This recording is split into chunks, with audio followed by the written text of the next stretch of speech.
Power star Puneeth Rajkumar ಅವರಿಗೆ ಇವತ್ತು 50ನೇ ಹುಟ್ಟುಹಬ್ಬದ ಸಂಭ್ರಮ. ಅಪ್ಪು ಉತ್ಸವವನ್ನು ಮಾಡೋದಕ್ಕೆ ಪುನೀತ್ ಅಭಿಮಾನಿಗಳು ಸಜ್ಜಾಗಿದ್ದಾರೆ. ಪರಮಾತ್ಮನ ಅಭಿಮಾನಿಗಳಿಗೆ, ಪರಮಾತ್ಮನ ಭಕ್ತಗಣಕ್ಕೆ ಇವತ್ತು ಒಂದು ರೀತಿ ವಾರ್ಷಿಕ ಮಹಾರಥೋತ್ಸವ ಇರುವ ರೀತಿಯಲ್ಲಿ, ಬಹಳ ದೊಡ್ಡ ಹಬ್ಬದ ರೀತಿಯಲ್ಲಿ ಬೆಳಗ್ಗೆ ಅಪ್ಪು ಸಮಾಧಿಗೆ ಡಾಕ್ಟರ್ ರಾಜ್ ಕುಟುಂಬದಿಂದ ಪೂಜೆ ಮಾಡಲಾಗುತ್ತೆ. ಈಗಾಗಲೇ ಅಭಿಮಾನಿಗಳ ಸಿದ್ಧತೆ ಮಾಡಿಕೊಂಡಿದ್ದಾರೆ. ಬೆಂಗಳೂರಿನ ಕಂಠೀರವ ಸ್ಟುಡಿಯೋದಲ್ಲಿ ಪುನೀತ್ ರಾಜ್ಕುಮಾರ್ ಅವರ ಸಮಾಧಿಗೆ ಪೂಜೆ ಮಾಡೋದಕ್ಕೆ ಕುಟುಂಬಸ್ಥರು ಆಗಮಿಸ್ತಾರೆ. ಆ ಸಂದರ್ಭದಲ್ಲಿ ಅಭಿಮಾನಿಗಳು ಆಗಮಿಸುವಂಥ ಎಲ್ಲರಿಗೂ ಸಿಹಿ ಮತ್ತು ಊಟದ ವ್ಯವಸ್ಥೆ ಮಾಡಿದ್ದಾರೆ. ರಾಜ್ಯಾದ್ಯಂತ ಬೇರೆ ಬೇರೆ ಭಾಗಗಳಲ್ಲಿ ಅಪ್ಪು ಅಭಿಮಾನಿಗಳು ಇವತ್ತು ತನ್ನದೇ ಆದಂಥ ರೀತಿಯಲ್ಲಿ ಹುಟ್ಟುಹಬ್ಬವನ್ನು ಸೆಲೆಬ್ರೇಟ್ ಮಾಡ್ತಿದ್ದಾರೆ. ಮೊನ್ನೆ 23 ವರ್ಷಗಳ ಬಳಿಕ ಅಪ್ಪು ರಿಲೀಸ್ ಆಯಿತು. 2 ದಿನಗಳ ಹಿಂದೆ ಈಗ ಅಪ್ಪು ಥಿಯೇಟರ್ನಲ್ಲಿ ಓಡಾಡ್ತಾ ಇರುವಂಥ ಸಂದರ್ಭದಲ್ಲಿ 50ನೇ ವರ್ಷದ ಹುಟ್ಟುಹಬ್ಬ. ಆದರೆ ದುರದೃಷ್ಟ ಅಂತಂದ್ರೆ ನಮ್ಮ ಜೊತೆಗೆ ಅವರು ಇವತ್ತಿಲ್ಲ ಈ ಹುಟ್ಟುಹಬ್ಬ ಆಚರಿಸಿಕೊಳ್ಳೋದಕ್ಕೆ. ಹಾಗಾಗಿ ಅವರ ಅಭಿಮಾನಿಗಳು, ಅವರ ಭಕ್ತರು ಅಂತಲೇ ಕರೆಯೋಣ. ಯಾಕಂದರೆ ಪುನೀತ್ ರಾಜ್ಕುಮಾರ್ ಮನುಷ್ಯನಾಗಿದ್ದವರು ದೇವರಾಗಿದ್ದು ಹೇಗೆ ಅನ್ನೋದು ನಾವು ಗಮನಿಸಿದ್ವಿ. ಪುನೀತ್ ರಾಜ್ಕುಮಾರ್ ಅವರ ಅಭಿಮಾನಿ ವರ್ಗ ಬೇರೆ ಬೇರೆ ಭಾಗದಲ್ಲಿ ಬೇರೆ ಬೇರೆ ರೀತಿಯ ಸೆಲೆಬ್ರೇಷನ್ ಇಟ್ಕೊಂಡಿದೆ. ಮತ್ತು ಕಂಠೀರವ ಸ್ಟುಡಿಯೋದಲ್ಲಿ ಪುನೀತ್ ರಾಜ್ಕುಮಾರ್ ಅವರ ಸಮಾಧಿಯನ್ನು ಭಾಳ ಸುಂದರವಾಗಿ ಲಕ್ಷಾಂತರ ಹೂಗಳಿಂದ ಅಲಂಕಾರ ಮಾಡಲಾಗ್ತಾ ಇದೆ. ಬೆಳಗ್ಗೆ 9 ಗಂಟೆಗೆ ಅವರ ಕುಟುಂಬಸ್ಥರು ಪೂಜೆಗೆ ಬರ್ತಾರೆ. ಅದಲ್ಲದೆ ಇವತ್ತು ಇಡೀ ದಿನ ಅಪ್ಪು ಅಭಿಮಾನಿಗಳು ಒಂದು ರೀತಿ ದೇವಸ್ಥಾನಕ್ಕೆ ಬಂದಂಗೆ ದೊಡ್ಡ ಕ್ಯೂ ಇರುತ್ತೆ. ಕಂಠೀರವ ಸ್ಟುಡಿಯೋದ ಹೊರಭಾಗದವರೆಗೂ ಕೂಡ ಅಪ್ಪು ಅಭಿಮಾನಿಗಳ ದೊಡ್ಡ ಜಮಾವಣೆ ಆಗಿರುತ್ತೆ. ಸೊ ಇವತ್ತಿಡೀ ದಿನ ಅಪ್ಪು ಅಭಿಮಾನಿಗಳಿಗೆ ಒಂಥರ ರೀತಿ ಹಬ್ಬದ ವಾತಾವರಣ, ಅಪ್ಪು ಡೇ ಅಂತ ಇವತ್ತು ಕರೀಬಹುದು. ಬೇರೆ ಬೇರೆ ರೀತಿಯಲ್ಲಿ ಹುಟ್ಟುಹಬ್ಬವನ್ನು ಸಂಭ್ರಮದಿಂದ ಆಚರಿಸೋದಕ್ಕೆ ಸಿದ್ಧತೆಗಳಾಗ್ತಾ ಇದೆ.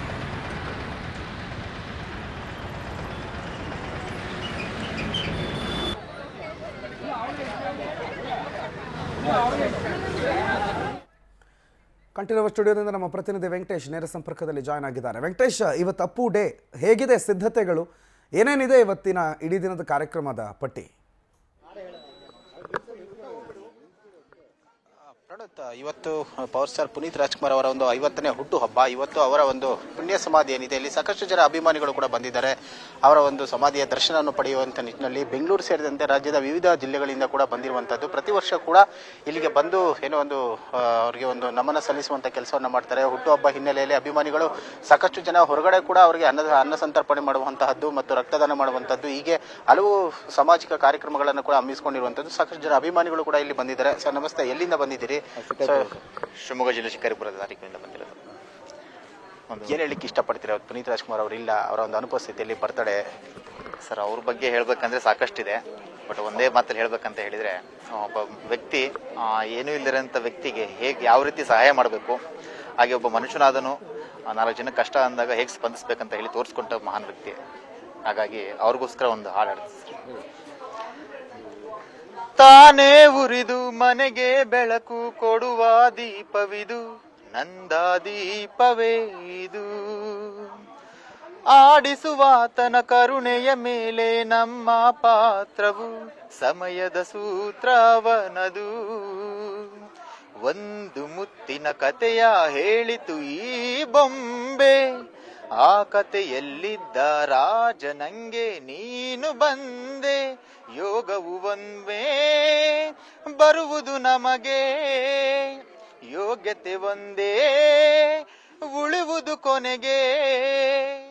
ಸೂರ್ಯನೊಬ್ಬ ಚಂದ್ರನೊಬ್ಬ, ರಾಜನು ಒಬ್ಬ, ಅಪ್ಪು ರಾಜನು ಒಬ್ಬ. ಆಡಿಸಿಯೇ ನೋಡು, ಬೀಳಿಸಿಯೇ ನೋಡು, ಎಂದು ಸೋಲದು, ಸೋತು ತಲೆಯ ಬಾಗದು. ಸರ್, ಕುಣಿಗಲ್ ತಾಲೂಕು ಲಿಂಗದುರ್ಗ ಹೋಬಳಿ ಉಜಿನಿಂದ ಬಂದಿದ್ದೀನಿ. ಸರ್, ಅಪ್ಪು ಬಗ್ಗೆ ಮಾತೇ ಆಗಲ್ಲ. ನಾವು ನೆನ್ನೆ ಒಂದು ಮಿಲನ ಪಿಕ್ಚರ್ ನೋಡ್ಕೊಂಡು ತಡೆಯೋಕ್ಕಾಗಲಿಲ್ಲ ಸರ್. ಅವ್ರ ಬಗ್ಗೆ ಸುತ್ತೋಗಿದ್ದಾರೆ ನಮ್ಮ ವಿಚಾರದಲ್ಲಿ. ಸರ್, ಅವರ ಅಂತ ಮಾತಾಡೋಕ್ಕಾಗಲ್ಲ ಸರ್, ನಮ್ಮ ಕೈಲಿ ಆಗೋದಿಲ್ಲ.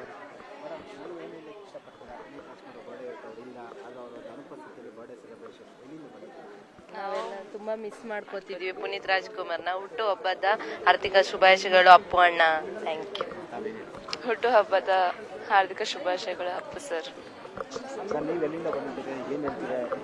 ನಾವು ಗುಲ್ಬರ್ಗದಿಂದ ಬಂದಿದ್ದೀವಿ. ಇವತ್ತು ಅವ್ರ ಬರ್ತ್ಡೇ ಅಂತ ಗೊತ್ತಿತ್ತು, ಆದರೆ ಅವರೇ ಇಲ್ಲ. ಅದಕ್ಕೆ ಇಷ್ಟ ಹೇಳಪಡ್ತೀವಿ. ಅಭಿಮಾನಿ ಅಪ್ಪು ಬಸ್.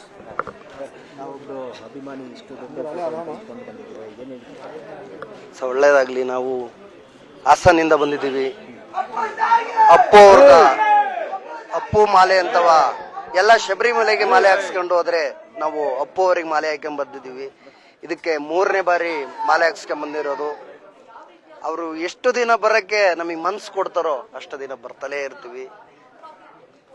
ಇನ್ನು ಅವ್ರದೇ ಒಂದು ಊರ ಹೆಸರನ್ನು ಸಹ ಇಟ್ಟಿದ್ದೀವಿ.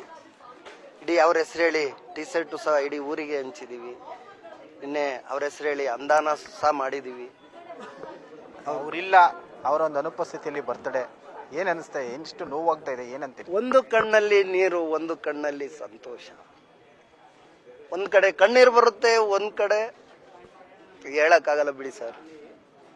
ಥ್ಯಾಂಕ್ಸ್. ನಾವು ಅವ್ರ ಜೊತೆನೆ ಬಂದಿದ್ವಿ. ಚಂದ್ರಾಯಪಟ್ಟಣದಿಂದ ಬಂದಿರೋದು ಅವ್ರ ಜೊತೆನೆ. ನಮ್ಮ ಅಪ್ಪ ಅವರು ಅವ್ರ ಜೊತೆ ಬಂದಿರೋದು. ನಾವು ಇಲ್ಲಿ 3ನೇ ವರ್ಷ ಇದಕ್ಕೆ. ನಾವು ಬಾಗಲಕೋಟೆ ಡಿಸ್ಟ್ರಿಕ್ಟ್ ಬಂದಿವಿ ಸರ್. ಪುನೀತ್ ರಾಜ್ಕುಮಾರ್ ಬರ್ತಡೆಗೆ ನಮ್ಮ ದೇವರು ಮತ್ತೆ ಹುಟ್ಟಿ ಬರ್ಬೇಕು ಕರ್ನಾಟಕದಲ್ಲಿ ಅಂತ ನಾವು ದೇವ್ರನ್ನ ಬೇಡ್ಕೊಂತೀವಿ. ಪುನೀತ್ ರಾಜ್ಕುಮಾರ್ ಎಲ್ಲ ಕರ್ನಾಟಕದಲ್ಲಿ ಒಬ್ಬರಾದ್ರೆ, ಎಲ್ಲ ಪ್ರತಿಯೊಬ್ಬರು ಹಿಂಗಾದ್ರೆ ಎಲ್ಲ ದೇಶ ಉದ್ಧಾರ ಆಗುತ್ತೆ. ಆ ಪುನೀತ್ ರಾಜ್ಕುಮಾರ್ ಮನಿ ದೇವರು ಅಂತ ನಾವು ಕೈ ಮುಗಿದು ಬಾಗಲಕೋಟ್ಲಿಂದ ನಾವು ಬಂದಿರೋ ಸರ್. ಬಾಗಲಕೋಟೆಯಿಂದ ಬಂದಿವಿ ಸರ್. ಇವತ್ತು ನಿನ್ನೆ ಬಂದಿವಿ ಸರ್. ಇವತ್ತು ಹೇಳ್ಕೊಂಡು ಸರ್.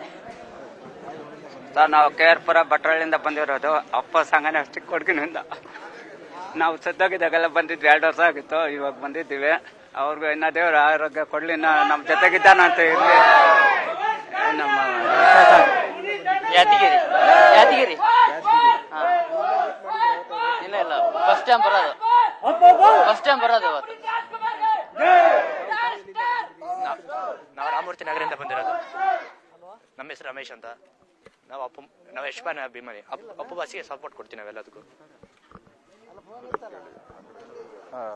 ಪ್ರಣುತ್, ಇಲ್ಲಿ ಬಂದಿರುವಂತಹ ಅಭಿಮಾನಿಗಳು ಸಾಕಷ್ಟು ರಾಜ್ಯ ಸೇರಿದಂತೆ ವಿವಿಧ ಜಿಲ್ಲೆಗಳಿಂದ ಕೂಡ ಆಗಮಿಸಿದ್ದಾರೆ. ಇವತ್ತು ಪುನೀತ್ ರಾಜ್ಕುಮಾರ್ ಅವರ ಒಂದು ಬರ್ತ್ಡೇ ಇದೆ. ಸೊ ಅವರ ಒಂದು ಸಮಾಧಿ ಬಳಿ ಬಂದು ಅವರ ಒಂದು ದರ್ಶನ ಪಡೆಯುವಂತಹ ಒಂದು ಪ್ರಯತ್ನವನ್ನು ಮಾಡ್ತಾ ಇದ್ದಾರೆ. ಈಗಾಗಲೇ ಅಭಿಮಾನಿಗಳು ಕೂಡ ಸಾಕಷ್ಟು ಸಂಖ್ಯೆಯಲ್ಲಿ ಕೂಡ ಬರ್ತಾ ಇದ್ದಾರೆ. ಹೊರಗಡೆ ಕೂಡ ಪೊಲೀಸರು ಏನು ಒಂದು ವೆಂಕಟೇಶ್ ಹೂವಿನ ಅಲಂಕಾರ ಮಾಡಿದ್ದಾರೆ, ಲಕ್ಷಾಂತರ ಹೂಗಳಿಂದ ವಿಶೇಷವಾಗಿ ಸಿದ್ಧ ಮಾಡಿದ್ದಾರೆ ಅಂತ ಹೇಳಿದ್ರು. ಹೇಗಿದೆ ಪುನೀತ್ ರಾಜ್ಕುಮಾರ್ ಅವರ ಸಮಾಧಿಯ ಸಿದ್ಧತೆಗಳು? ಯಾವ ರೀತಿ ಅಲಂಕಾರ ಮಾಡಿದ್ದಾರೆ, ತೋರಿಸ್ಬೋದಾ? ಎಸ್ ಪ್ರಣುತ್, ನೋಡ್ಬೋದು ಏನು ಒಂದು ಪುನೀತ್ ರಾಜ್ಕುಮಾರ್ ಅವರ ಒಂದು ಸಮಾಧಿ ಏನಿದೆ, ವಿವಿಧ ಪುಷ್ಪಗಳಿಂದ ಕೂಡ ಅದನ್ನ ಅಲಂಕಾರ ಮಾಡಿರುವಂತದ್ದು. ಯಾಕಂದ್ರೆ ಪ್ರತಿ ವರ್ಷ ಕೂಡ ಅವರ ಒಂದು ಹುಟ್ಟುಹಬ್ಬವನ್ನು ಬಹಳ ವಿಜೃಂಭಣೆಯಿಂದ ಆಚರಣೆ ಮಾಡ್ತಾ ಇರುವಂತದ್ದು. ಅವರು 3 ವರ್ಷಗಳ ಹಿಂದೆ ಅವರ ಅಗಲಿದ ನಂತರ ಈಗ ಅವರ ಒಂದು ಸಮಾಧಿಯನ್ನು ಕೂಡ ಇಲ್ಲಿ ಕಂಠೀರವ ಸ್ಟುಡಿಯೋದಲ್ಲಿ ನಿರ್ಮಾಣ ಮಾಡಿದ್ದಾರೆ. ಅಲ್ಲಿರುವಂತಹ ಒಂದು ಪುನೀತ್ ರಾಜ್ಕುಮಾರ್ ಅವರ ಒಂದು ಸಮಾಧಿ ಏನಿದೆ ಅದಕ್ಕೆ ವಿವಿಧ ರೀತಿಯಾದಂತಹ ಒಂದು ಹೂಗಳಿಂದ ಕೂಡ ಅಲಂಕಾರ ಮಾಡಿರುವಂತದ್ದು. ಯಾಕಂದ್ರೆ ಸಾಕಷ್ಟು ಜನ ಅಭಿಮಾನಿಗಳು ಕೂಡ ಬರ್ತಾರೆ. ಅವರ ಕುಟುಂಬಸ್ಥರು ಕೂಡ 9 ಗಂಟೆಗೆ ಬಂದು ಇಲ್ಲಿ ಒಂದು ಪೂಜೆಯನ್ನು ಸಲ್ಲಿಸುವ ಮೂಲಕ ಅವರಿಗೆ ನಮನವನ್ನು ಕೂಡ ಸಲ್ಲಿಸ್ತಾರೆ ಅಂತ ಹೇಳಿ ಈಗ ತಿಳಿದು ಬರ್ತಾ ಇರುವಂತದ್ದು. ಸದ್ಯಕ್ಕೆ ಈ ಒಂದು ಅವರ ಒಂದು ಸಮಾಧಿ ಏನಿದೆ ಅದನ್ನ ನೋಡ್ತಾ ಇದ್ರೆ ಒಂದು ದೇವಾಲಯದ ರೀತಿಯಲ್ಲಿ ಅಲಂಕಾರ ಮಾಡಿರುವಂತದ್ದು.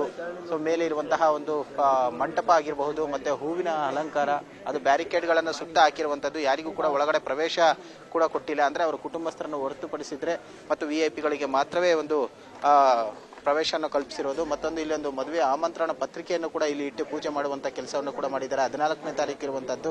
ಸೊ ಇಲ್ಲಿ ಅವರ ಒಂದು ಅಭಿಮಾನಿ ಅಂತ ಕಾಣುತ್ತೆ. ಇಲ್ಲಿ ಅವರ ಒಂದು ಆಶೀರ್ವಾದವನ್ನು ಪಡೆಯುವ ನಿಟ್ಟಿನಿಂದ, ಯಾಕಂದ್ರೆ ಸಾಕಷ್ಟು ಜನ ಅಭಿಮಾನಿಗಳು ಕೂಡ ಅವರು ಬದುಕಿದಂತ ಸಂದರ್ಭದಲ್ಲಿ ಬಂದು ಅವರಿಗೆ ಆಮಂತ್ರಣ ಪತ್ರವನ್ನು ಕೊಡುವಂತಹದ್ದು, ಸೊ ಅವರನ್ನ ಇನ್ವೈಟ್ ಮಾಡುವಂತ ಕೆಲಸವನ್ನು ಕೂಡ ಮಾಡ್ತಿದ್ರು. ಅವ್ರು ಇಲ್ಲ ಅನ್ನುವಂತಹ ಒಂದು ನೆನಪಲ್ಲೂ ಕೂಡ ಅವರ ಸಮಾಧಿ ಬಳಿ ಬಂದು ಒಂದು ಆಮಂತ್ರಣ ಪತ್ರವನ್ನ ಇಟ್ಟು ಅವರಿಗೆ ಅವರು ಭೌತಿಕವಾಗಿ ಇಲ್ಲ ಅಂತ ಹೇಳಿದ್ರು ಕೂಡ ನಮ್ಮೊಟ್ಟಿಗೆ ಇದ್ದಾರೆ ಅನ್ನುವಂತ ನೆನಪಿನಲ್ಲಿ ಕೂಡ ಅವರಿಗೆ ಈ ಒಂದು ಇನ್ವಿಟೇಷನ್ ಕೊಟ್ಟಿರೋದನ್ನ ಇಲ್ಲಿ ಸ್ಮರಿಸಬಹುದಾಗುತ್ತೆ.